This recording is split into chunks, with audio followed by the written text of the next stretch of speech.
Les hôpitaux du nord de l'Ontario sont appelés en renfort pour accueillir des patients atteints de la COVID-19 en provenance du sud de la province.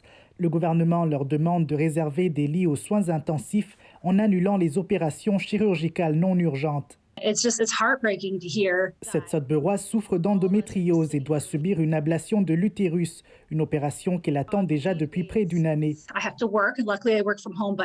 Sometimes on my breaks, I have to take a nap and lay down because it's just so much. I'm in so much pain. Elle craint que la directive du gouvernement aux hôpitaux ne prolonge sa souffrance. We have no idea when this is going to end. And I know we're in a pandemic. We can't control this, obviously. It's just, as someone who suffers daily in pain with my issues, it's just really discouraging and upsetting that we're being canceled, like surgeries are being canceled. Les hôpitaux se veulent tout de même rassurants, soulignant que les décisions concernant le report des opérations chirurgicales seront prises minutieusement en fonction des ressources disponibles.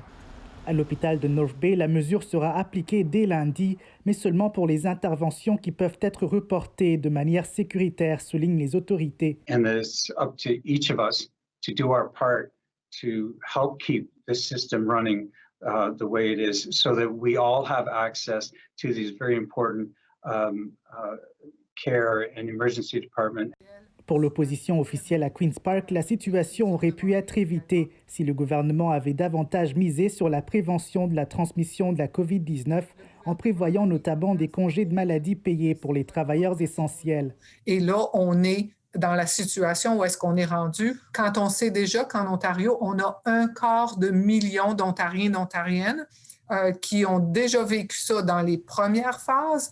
Après s'être opposé à cette idée pendant plusieurs mois, le gouvernement Ford s'est engagé cette semaine à légiférer afin de garantir de tels congés. Ici, bienvenue Senga, Radio-Canada, Sudbury.